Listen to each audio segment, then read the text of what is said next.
Olá pessoal, tudo bem com vocês? Meu nome é Marcos Sabino, eu sou estudante do curso de licenciatura em música da Universidade Federal do Cariri, localizado em Juazeiro do Norte. Estou aqui para falar para vocês mais um assunto da técnica vocal e hoje nós iremos falar sobre ressonância. Vamos para o conceito do que é ressonância. Vamos falar sobre a ressonância sonoridade coral, a ressonância e a qualidade vocal. O conceito do que é ressonância. Bem, um sistema físico entra em ressonância quando ele consegue absorver energia a partir de uma excitação externa. Todo sistema físico tem a sua frequência natural de vibração. Excitar esse sistema no mesmo ritmo de vibração dele, ou seja, no mesmo ritmo que ele gosta de vibrar, ele oscila cada vez mais, ampliando a sua amplitude.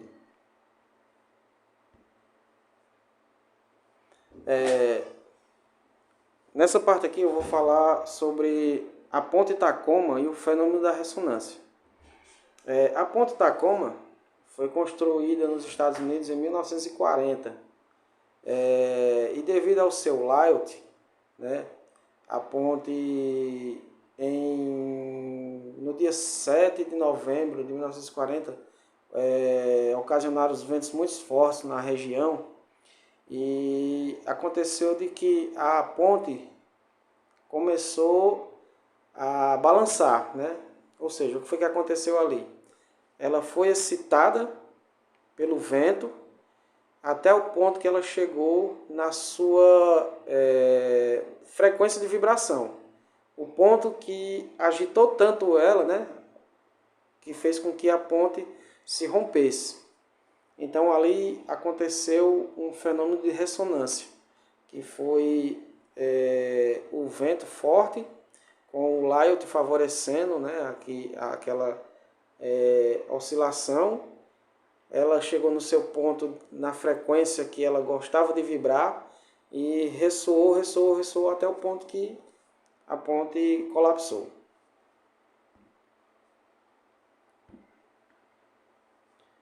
Eu trouxe aqui duas fotos, né? Que é a primeira utilizando os diapasões para explicar a ressonância. E aqui a foto da ponte Tacoma, né, da qual eu acabei de explicar, e como ela ficou depois dela colapsar devido ao fenômeno de ressonância que aconteceu com ela. Bom, eu gostaria aqui também de mostrar um videozinho curto aqui, que mostra para vocês aqui como é que funciona esse experimento de diapasão, certo? Não está afinado ainda. Aí você mexe lá para tentar ajustar essa afinação. Inclusive, eu tenho aqui as chamadas caixas ressonantes. São caixazinhas que apenas vão amplificar esse sonzinho do diapasão. Veja bem, se eu bato no diapasão, você consegue escutar melhor agora o barulhinho dele por conta da vibração. Anota lá. Esse som se deve à vibração do diapasão. Diapasão. Esse barulhinho se deve à vibração do diapasão. Mais uma vez. E aí, algo incrível agora está para acontecer. Sabe o que eu tenho?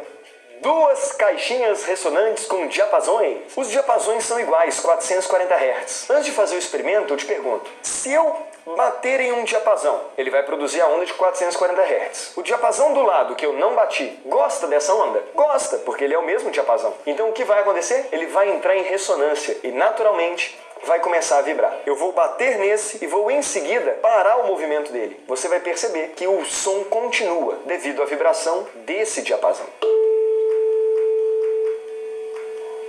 Mais uma vez, caso essa primeira tenha ficado bosta. Por outro lado, veja bem, essa pecinha que eu posso acoplar ao diapasão serve para modificar a frequência natural de vibração dele. Então veja bem, vou pegar esse diapasão e vou acoplar essa pecinha aqui num determinado local. Agora, a frequência natural de vibração dele deixou de ser 440 Hz. e foi para um outro valor. Vamos repetir o experimento. Batendo nesse diapasão, a onda de 440 Hz vai ser produzida. Esse já não gosta mais e, portanto, não vai entrar em ressonância. Você vai perceber que barulho nenhum vai acontecer. Gostaram então desse experimento de diapasão? Momento meio... Bom, pessoal, é isso aí. Eu ia tentar fazer esse experimento, né? Mas aí, como não tenho o material, eu disponibilizei aí para vocês esse trechinho aí do vídeo que explica esse fenômeno da ressonância, né? Então, como diz o conceito aqui, seria mais ou menos isso. A ressonância é isso,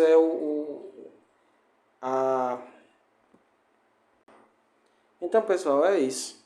A ressonância, né, seria a frequência, já que todo material, né, todo sistema gosta de vibrar em uma certa frequência. Então, quando essa frequência é acionada, digamos assim, né, como o experimento do diapasão A, ao bater nele, o som, né, cria essa onda sonora que vai até o diapasão B, e ele, por ser a frequência que ele gosta de vibrar, aí ele vai e responde, certo? Então vamos lá. Outro exemplo clássico é a quebra da taça com um grito. Vou falar sobre oscilação forçada e oscilação livre, né? Então eu coloquei aqui um desenhozinho, né, de uma pessoa dando um grito e a taça se quebrando. Então ele diz aqui o seguinte: ressonância, tendência dos corpos de oscilarem com maior amplitude em determinadas frequências. Não que seja fácil quebrar uma taça com um grito, né? Mas, digamos, se você souber qual é a frequência que a taça gosta de vibrar, digamos assim, né? E você colocar em um alto-falante e excitar essa vibração, a taça sim será rompida. E como é que eu descubro essa frequência, né? Eu trouxe aqui uma taça para demonstrar aqui como seria mais ou menos, né? Quando eu bato aqui na taça, ó, ela emite esse som. Então, assim, se eu pegasse um alto-falante, gravasse essa mesma frequência aqui e colocasse, ela ia começar a se excitar e ia ampliar aqui né, o seu formato e até chegar ao ponto de romper, que foi o que aconteceu com a ponte Tacoma.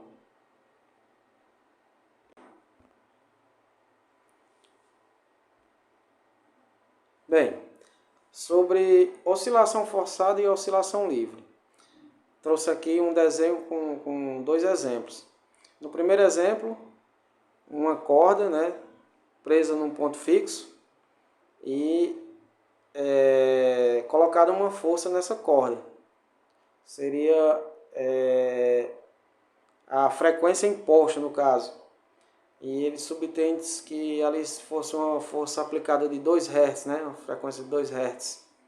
E mostra qual seria o desenho que seria dessa força imposta, né?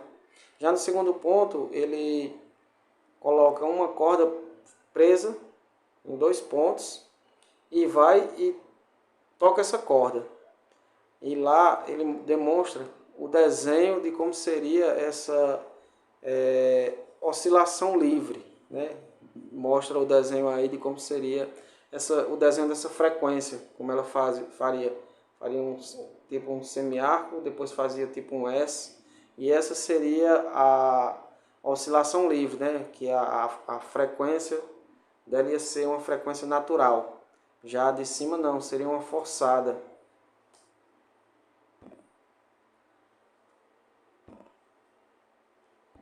Bom, tentamos aqui explicar um pouco, né, do fenômeno físico da ressonância, e vamos agora entrar aqui para falar sobre a ressonância na nossa voz, no nosso canto, né, que é mais voltada para a nossa técnica vocal. Então vamos lá. E para falar disso, a gente vai falar primeiramente do tripé da voz, que é a respiração, a fonação e a ressonância. A gente tem que entender o seguinte, que a voz ela precisa de 3 pilares. Primeiro, todo o aparelho respiratório, que vai gerar o ar, que vai passar nas pregas vocais, que seria o segundo ponto, né? E vai gerar o som, que a gente chama de primeiro formante, né? E esse som vai ser levado para o nosso trato vocal, e esse trato vai ampliar, vai amplificar esse som, né? Então seria esse o tripé da voz e também do canto, né?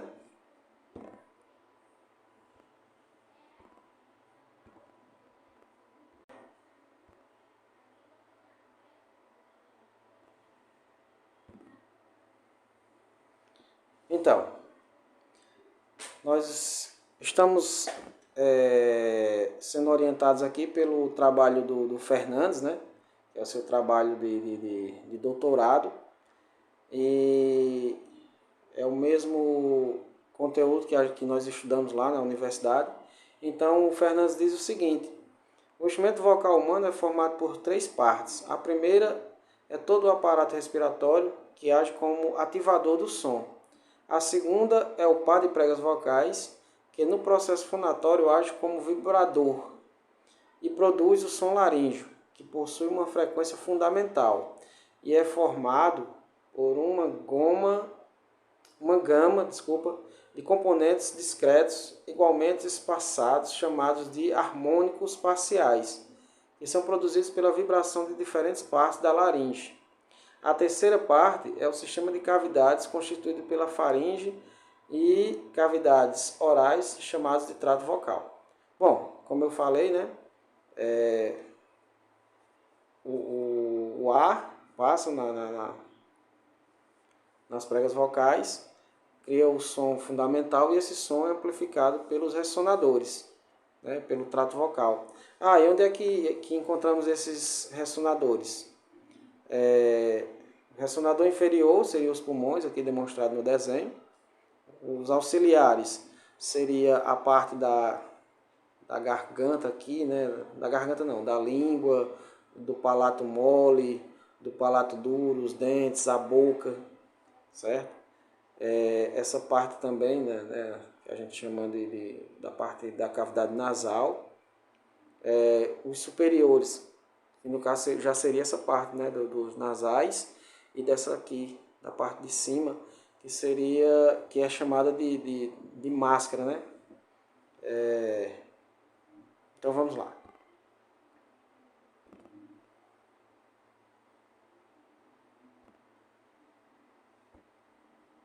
A ressonância e a sonoridade coral.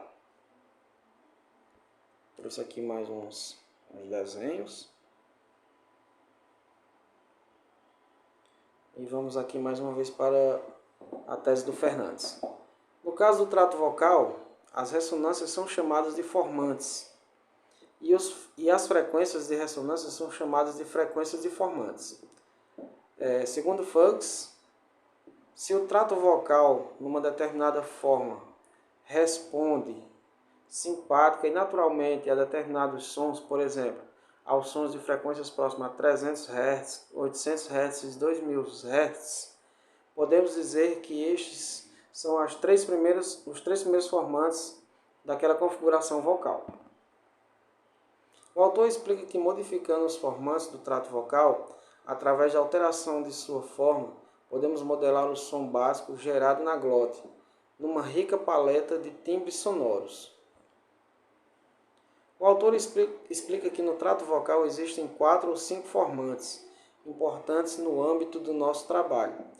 Os 2 primeiros determinam a cor sonora das vogais, e o terceiro, o quarto e quinto são de grande significância para a formação do timbre vocal do indivíduo.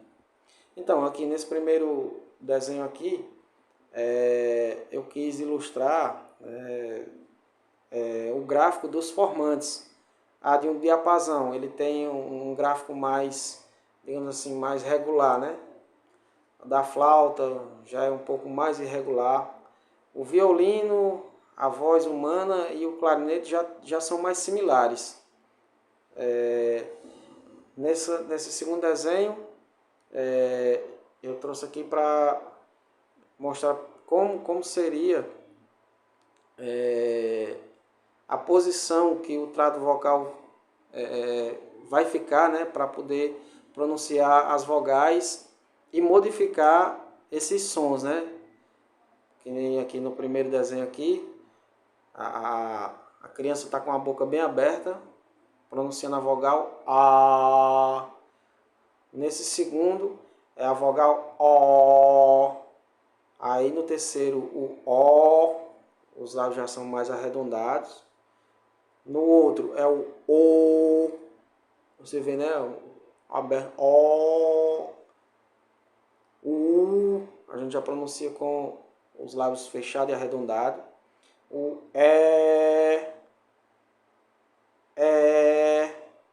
I. Então assim, cada vogal dessa, você vê que a gente muda a posição da boca e também muda a posição da língua A, O, a língua sobe ou desce.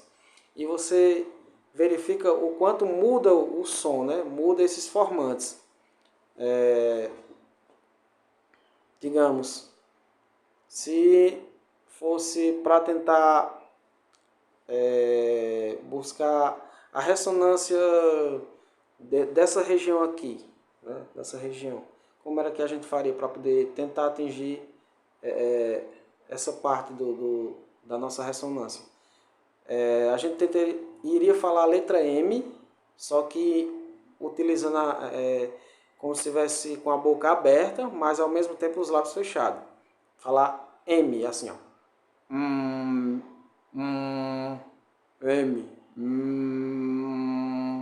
Aí você sente ela ressoar bem aqui, na sua máscara, certo?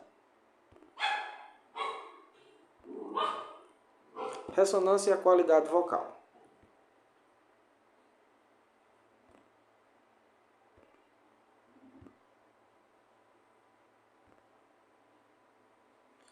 O som bem cantado revela o brilho, o resultado de um equilíbrio desejável dos formantes.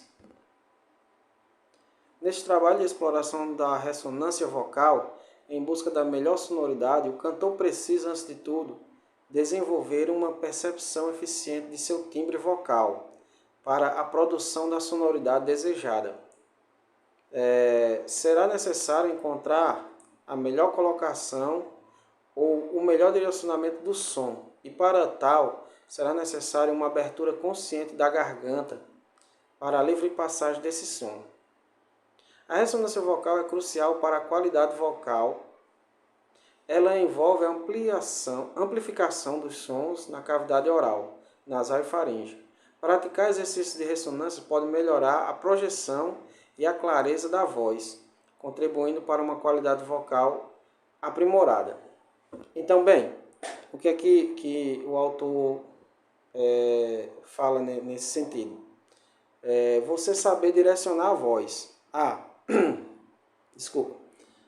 Você quer utilizar um repertório, digamos assim, que a gente chama mais pesado, com aquela voz mais pesada, que a gente chama a voz de peito. É você tentar direcionar o som para o seu peito. Você percebe que eu baixo a minha garganta para poder conseguir esse som. Só em botar a mão aqui no peito eu sinto essa parte vibrar. Já se eu quero um som mais, que a gente chama voz de cabeça, né? Por exemplo, eu posso falar eu sinto vibrar um pouco aqui, né?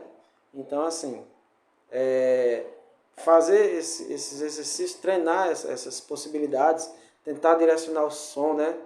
Você, por exemplo, falar uma vogal e como se estivesse pronunciando outra.